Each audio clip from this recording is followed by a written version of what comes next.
Olá, tudo bem? Aqui é o Luiz e se você está buscando maneiras de tornar seus projetos de smart contracts mais seguros, performáticos e, por que não dizer, mais profissionais também, você tem que conhecer a biblioteca de contratos OpenZeppelin, que é o que eu vou te apresentar nesse vídeo aqui. Quero falar o que é, para que serve e como você pode estar utilizando aí nos seus projetos. Então vamos lá.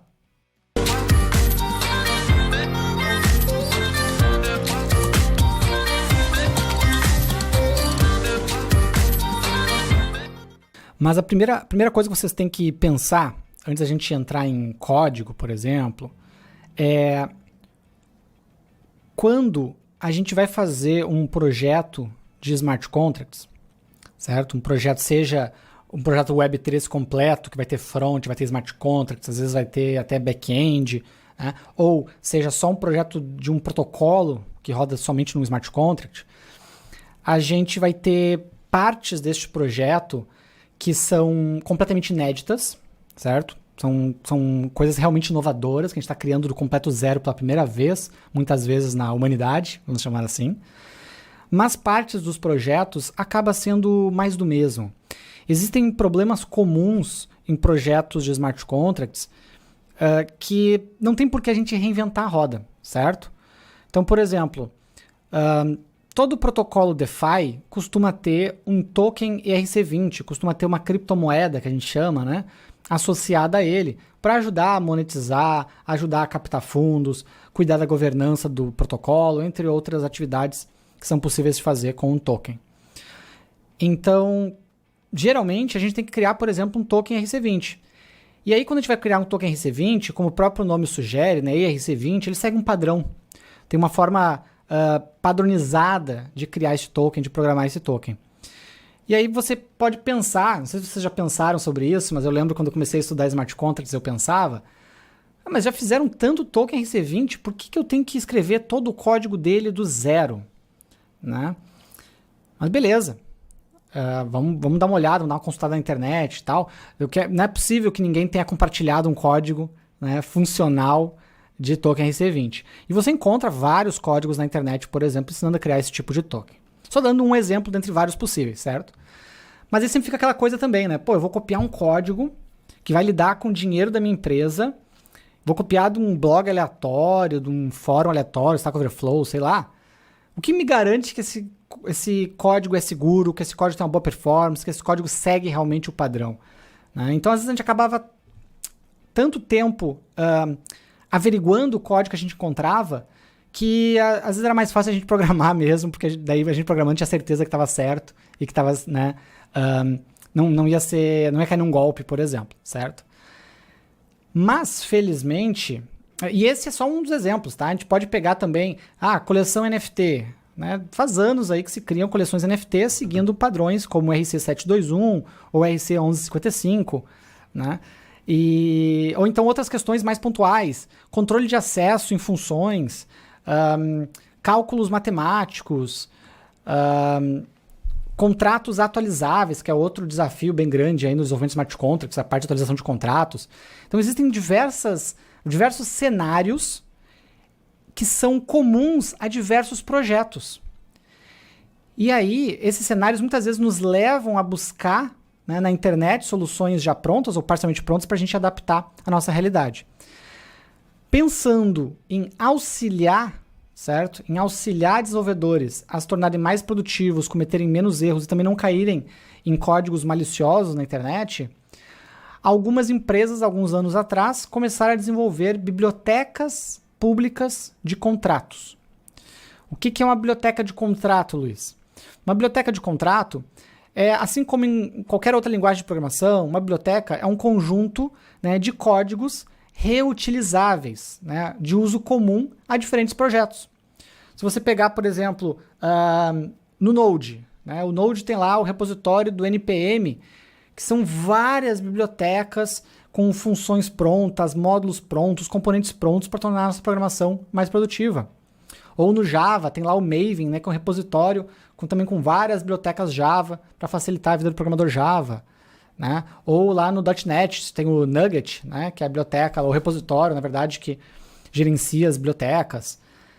Então, no caso do Solidity, que é a linguagem número 1 para desenvolvimento de smart contracts no mundo, a gente não tem ainda, né, e não sei se algum dia vai ter, um repositório como NPM, Maven, Nugget, etc., que a gente só bota o nome lá e ele pega as coisas pra gente, certo?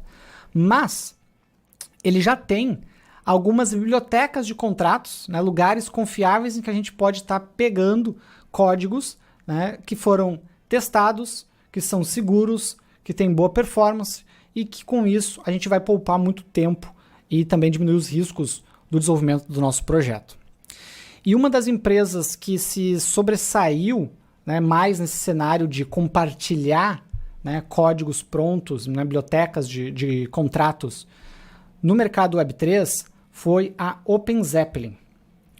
O que é a OpenZeppelin? Tá? A OpenZeppelin é uma empresa que faz auditorias em projetos Web3, principalmente em smart contracts, certo?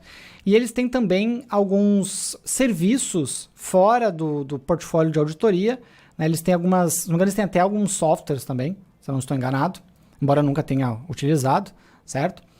Mas o carro-chefe deles, realmente o que eles mais são conhecidos é pela auditoria, principalmente de segurança.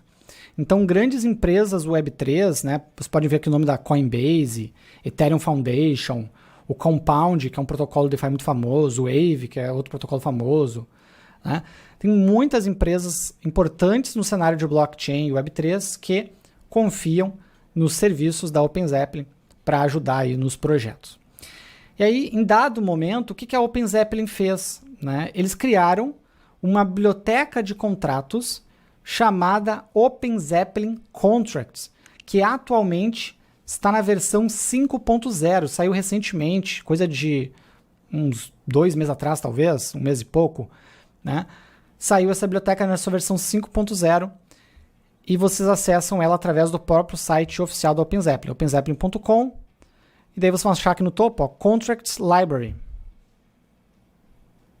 Tá? Então essa biblioteca aqui, ela está disponível tanto o código-fonte dela, né, o repositório com as fontes dela, quanto também um builder, certo? Tem esse builder aqui embaixo que você pode estar utilizando para customizar uma solução utilizando a biblioteca. Também tem um assistente de IA, certo? Que eles disponibilizaram aqui, que está em fase alfa ainda, né? Bem embrionário, mas para você ir conversando com ele, ele ajudando a montar um contrato. E basicamente, né, é isso, além, claro, como o repositório deles está no GitHub, o GitHub deles também está registrado no NPM, então você consegue estar instalando essa biblioteca nos seus projetos na sua máquina também. Tá? Então você tem várias maneiras de você utilizar, né? Utilizando através do builder, utilizando através do repositório, utilizando através do NPM, né? Então tem várias maneiras aí de você estar utilizando essa biblioteca. Qual que é o objetivo dela? Novamente, compartilhar códigos de uso comum a diferentes cenários. Que cenários são esses, Luiz? Por exemplo, criação de token RC20, criação de coleção NFT seguindo o padrão RC721, criação de coleção multitoken seguindo o padrão RC1155, contratos de governança, né? E dentro dessas macro categorias, né, também ela fornece contratos para fazer controle de acesso, para fazer atualização de contratos, né? Enfim, para várias coisas, certo? Então, é um apoio, um parceiro no seu dia a dia como desenvolvedor de smart contracts, né, a biblioteca OpenZeppelin Contracts, certo? E além de você poder utilizar ela nos seus projetos para melhorar sua produtividade, né, diminuir os riscos aí de implementações comuns, etc., você pode estar utilizando essa biblioteca para aprender mais sobre o Solidity também. Então você pode, por exemplo, ir lá no GitHub deles, atenção aqui que é github.com/OpenZeppelin, cuidado para não cair aí num GitHub daqui a pouco malicioso, de alguém querendo se passar por eles, certo? E daí, no GitHub deles você vai encontrar OpenZeppelin Contracts.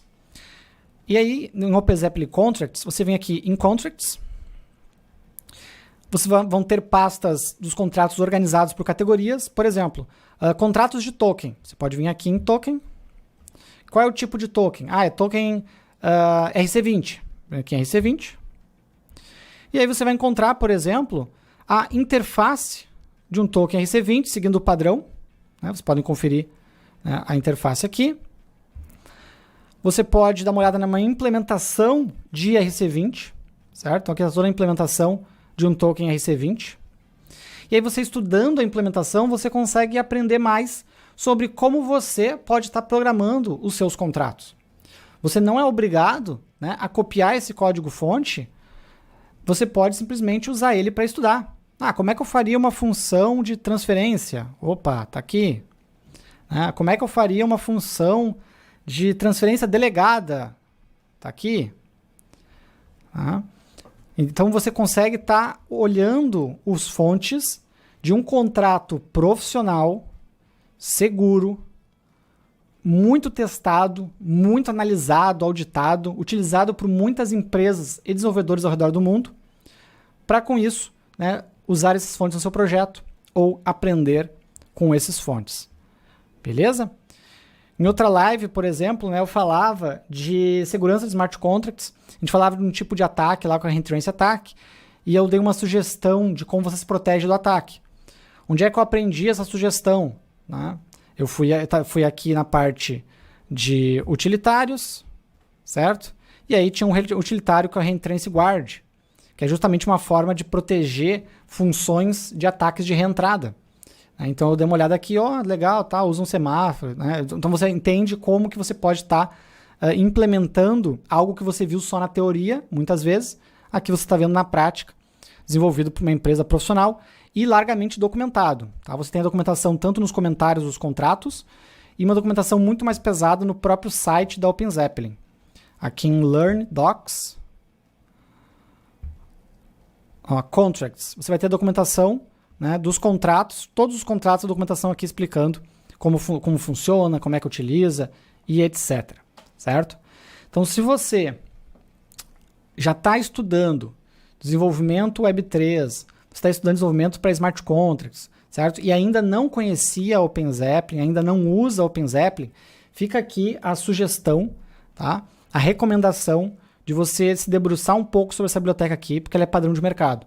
Isso vai te ajudar não apenas em ser mais produtivo, não apenas em fazer contratos mais seguros, mas também em questões de empregabilidade, porque como muitas empresas utilizam essa biblioteca, se você souber utilizar ela, você vai ganhar pontos num teste técnico de uma empresa, ou mesmo no dia a dia de trabalho da empresa, né? Você vai estar utilizando, você vai conhecer as ferramentas, né, que as empresas costumam utilizar. Beleza? Nem todas usam os contratos puros, vamos dizer assim. Muitas vezes eles pegam partes, né, aproveitam, modificam, etc. Mas, com certeza, todo mundo leva em consideração essa biblioteca aqui quando o assunto é smart contracts seguros. Tá bom? E aí, conseguiu entender o que é e para que serve a OpenZeppelin? Deixa aqui embaixo nos comentários qualquer dúvida adicional que você tenha. Agora, se você gostou do material, eu vou pedir o seu like e retribuição ao meu trabalho, recomendar que você se inscreva aqui no canal, porque saem vídeos como esse semanalmente, e também recomendar que você dê uma olhada depois nos vídeos que eu vou recomendar na sequência aqui, que podem te ajudar a se aprofundar no desenvolvimento de smart contracts. Combinado? Então um abraço e até o próximo vídeo. Valeu!